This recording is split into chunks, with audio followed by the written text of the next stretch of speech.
Discourse markers and transitions are essential components of advanced English discourse. They serve to guide the reader or listener through the structure of your communication, providing cohesion and coherence. Here's a detailed explanation with examples. Discourse markers. Addition. Moreover, additionally, furthermore. 1. The study found a decrease in pollution levels.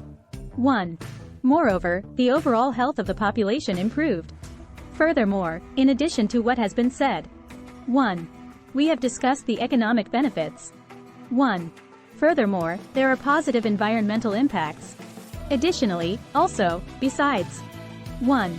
The new policy promotes energy efficiency. 1. Additionally, it encourages the use of renewable resources. Contrast. However, nevertheless, on the other hand. 1. The project was well received. 1. However, some stakeholders expressed concerns. On the contrary, in contrast to what has been said. 1. The initial results were positive. 1. On the contrary, the long-term effects were detrimental. Nonetheless, nevertheless, in spite of that. 1. The weather was unfavorable.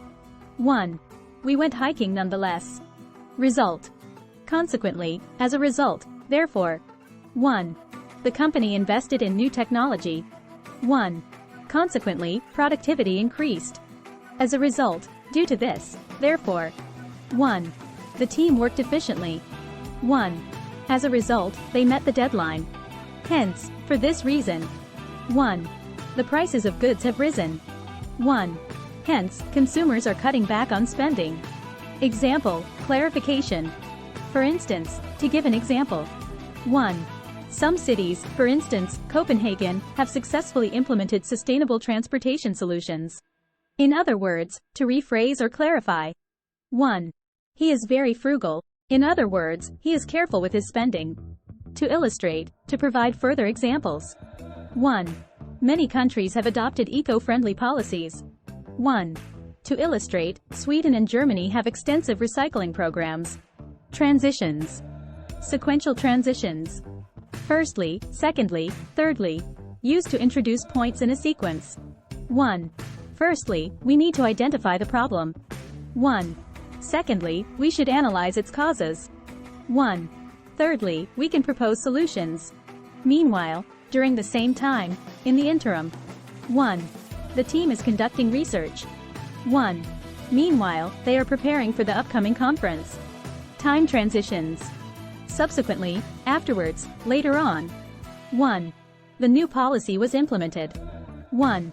Subsequently, there was a noticeable improvement. Simultaneously, at the same time. 1. The company is expanding its operations. 1. Simultaneously, it is launching a new product. Conclusive transitions. In conclusion, to summarize, as a final point. 1. In conclusion, the evidence suggests a need for policy changes. To sum up, to provide a concise summary. 1. The research covered various aspects. 1. To sum up, the findings emphasize the importance of preventive measures. Comparison transitions. Likewise, similarly, in the same way. 1. The first experiment was successful. 1. The second experiment, likewise, produced positive results. Similarly, in a similar manner. 1. The new software is user-friendly. 1. Similarly, the updated app has an intuitive interface. Important considerations.